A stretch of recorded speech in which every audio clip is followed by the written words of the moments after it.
Ыйык жазууда Забур китебинде Кудай жетимдердин атасы деп аталат. Атасы да, апасы да бар болгон балдар абдан бактылуу. Бирок ата энеси жок балдар да бар. Бүгүн мен ошондой балдар жөнүндө айтып берейин дедим.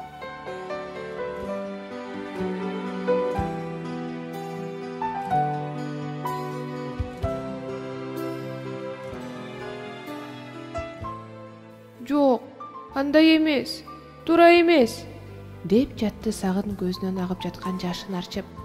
Ал балдар үйүндө жашап жатканына 1 жыл болуп калды. Ачка, кийир болгон, көздөрү шишиген баланы милиционер алып келген эле. Аны алып келе жатканда милиционер баланын башынан сылап: ай байкушум ай, деп сүйлөнүп келген. Эмнегедир ал милиционерден анча корккон жок. Анын көзүн карап: апам ооруканадан чыкканда менин кайда экениmin айтып коюңузчу, деп аябай суранган. Баары жакшы болот жигит, деп эмнегедир милиционер баланын көздөрүн карагандан качып турду. Андан бери туура 1 жыл өттү. Апасынан ошо ойдон кабар жок. Өзүнөн чоңураак балдардын сабагандарын, кемсинткендерин чыдамкайлык менен чыдап көтөрүп жүрдү. Ал ыйлаган жок, керек болсо эч кимге даттанган да жок. Анткени жүрөгүндө бир күнү эшик ачылып апам кирип келет деп ишенип жаткан. Апасы келип, аны кучактап, колуна алып, үйүнө алып кетет. Бирок апасы келген жок. Бир жолу балдар ойночу бөлмөгө кандайдыр бир кишилер келишти. Алар балдарды карап жатышты. Кичинекей балдар аларга чуркап келишип, жарыша: "Мени алып кетиңизчи, мени алып кетиңизчи", деп суранып жатышты. Чоңурактары болсо четирээк жакта турушуп, бейтааныш адамдарды тултуюп карап турушту. Бул адамдар эмнеге келишкенин алар билишчү. Бейтааныш адамдар буга чейин деле келип турушчу. Мындай жолугушуудан кийин балдардын бирөөсү үй-бүлөлүү болуп калышаарын балдар билишкен. Бирок чоңурактарын эч ким алчу эмес. Кичинекейлер гана тандалышчу.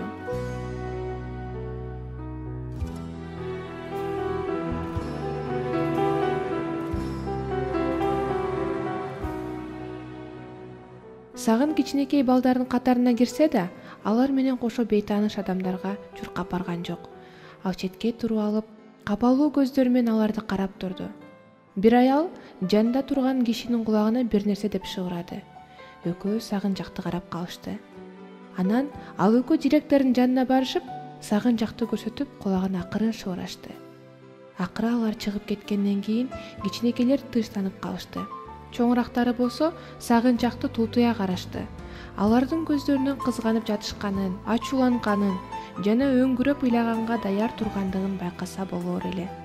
Бир аздан кийин Сагынды директорго алып барышты.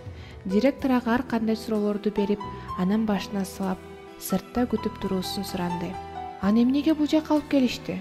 Бул адамдарга эмне керек? Сагын түшүнбөй жатты.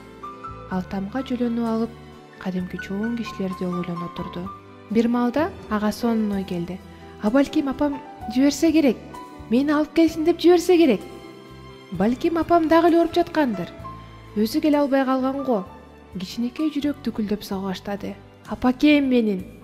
Бул сөз анын жумшак жагын сылап өткөндөй болду.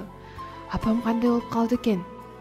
Ал апасынын жумшак үнүн, кубарган жүзүн, чекесинен өөп жаткан жумшак чолуу эриндерин дагы деле унута элек. Атасынын каардуу, ачууга жана жек көрүүгө толгон көздөрүн, кыпкызыл бетин, саксайган чачын жана арактын жытын да унуткан жок. Бул жыт менен атасы анын эсинде чогуу жашашат. Коридордо салкын болуп турат. Бөлмөлөрдү желдетип жатышкан го. Ошол жел директордун бөлмөсүнүн эшигин ачып жибергенде Сагын ал жөнүндө сүйлөшүп жатышканын угуп калды. Бала абдан түнт, сүйлөшө бербейт. Аны түшүнсө да болот. Анын көзүнчө мас атасы апасын өлтүрүп салыптыр.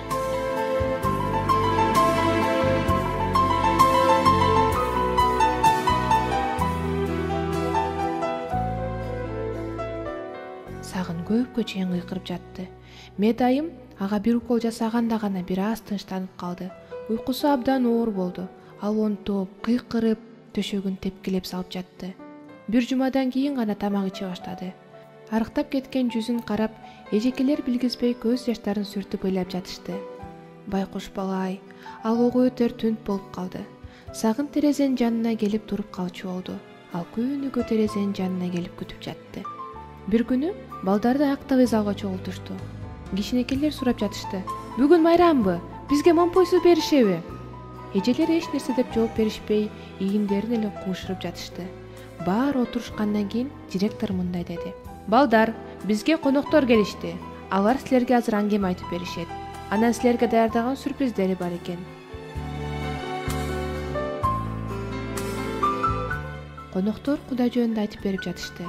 Аны кантип жана кайдан тапса болоорун айтып беришти. Аягында сюрприз болду. Бул абдан даамдуу сюрприз эле. Ар бир баштыкта момпо суу, таттуу токоч жана мандариндер бар экен. Бирок баарынан дагы колго жасалган, быштак салынган таттуу токочтор укмуш болчу. Дагы эле үйдөгүдөй. Коноктор дагы көпкө чейин алар менен болушту. Алар менен ойноп, баштарын сылап, сүйлөшүп жатышты. Жада калса, Сагын да аларга келди. Анын да дагы эле апасындай кылып башына сылап кучакташты. Башкача адамдар экен. Кудай жөнүндө көп нерсе билишет жана алар айтып жаткан Кудай балдарды жакшы көрөт экен. Алар өзлөрү да абдан боорукер, сүйүүгө толгон адамдар экен. Алар кеткенде балдар үйү кайра түнөрө түштү. Күн бир тие туруп, кайра батып кеткендей болду. Сагын ого өтөр капалуу болуп калды. Ал апасы жөнүндө, Кудай жөнүндө ойлонуп жатты. Кудай аны да жакшы көрөт турбайбы? Ага тааныш эмес, көрүнбөгөн Кудай ал жөнүндө баарын билип, аны сүйөт тура. Бул ойлор анын кичинекей, эзилип бүткөн жүрөгүн жылытып жатты. Бул кеч эч нерсеси менен айырмаланган деле жок. Сыртта жаан жаап жаткан эле болбосо,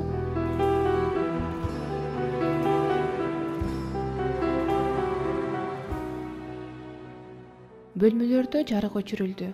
Көт-беле кичинекей балдардын бышылдап уктап жаткандары угулуп баштады. Сагын уктаган жок. "Дайым, эгерде сен чын эле мени жакшы көрсөң, мага апамды кайтарып берчи", деди ал. "Мен дайыма тил алчаак болом. Мен апама дайыма жардам берип турам. Ал ооруп, баса албай калган болсо, баардыгын ал үчүн жасап турам. Апамды эле кайтарып берчи."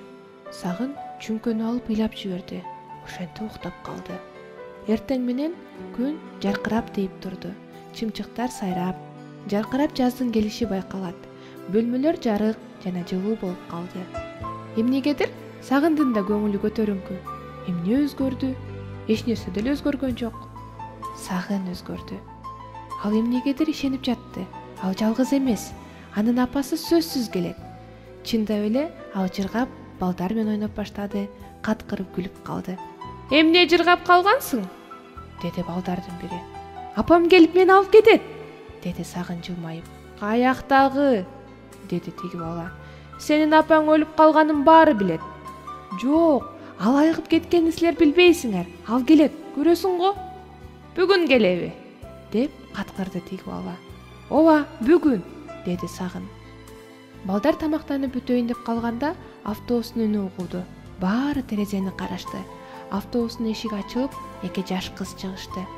"Тамак ичип бүтө элекпиз, отургула", деди директор. Балдар шалдайып отуруп калышты. Балдар тамактанып бүтүрсө да, турганга уруксат берилген жок. Эшиктин оозунда эки кыз пайда болушту. Колдорунда момпосу салынган коробкалар. Алардын артынан бир аял кирди. Анын колунда ак чүпүрөк менен жабылган чоң жалпак табак. "Апа!" деп кыйкырды балдардын бирөөсү. Бул Сагын эле. "Сен келериңди билгем." Чуркап барып ал аялдын мойнунан кучактап, бетинен өпкөлөп ыйлап жатты. Табак тарс деп жерге түштү. "Менин кичинекейим, мени сагындыңбы?" деди Нуриле эже. "Берекем десе, ыйлаба, көрдүңбү, мен келдим."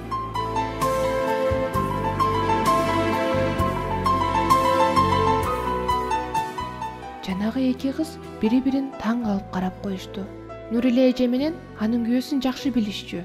Алардын балдары жок эле. Алар буга чейин Кудайдан бала сурап келишкен. Нуриле эже Сагынды колуна алып автобуска алып барды. Алар көпкө чейин сүйлөшүп отурушту. Анан ал директорго кирип, аны менен да көпкө чейин сүйлөштү. "Сен бүгүн мен менен кетесиң", деди Нуриле эже Сагынды карап. "Анан мен дагы бир жолу келип, сенин документтериңди алып кетем." "Кудай, сен соонун турбайсыңбы? Менин сураганымды бердиң, рахмат", деп шыбырап жатты Сагын көз жашын тыя албай. Сагын бир нече жылдан бери Нуруле эже менен жана Кадыр байкенин үй бүлөсүндө жашайт. Ал Кудайга рахмат айтканды билет. Алар бирге Кудайдын үйүнө барып турушат. Баштан өткөн коркунучтуу окуя акырындап унутулуп баратат. Кудай ал жөнүндө кам көрдү. Келгиле, биз дагы балдар эмнебиз бар болсо ошону баалайлы. Рахмат айтканды эч качан унутпайлы.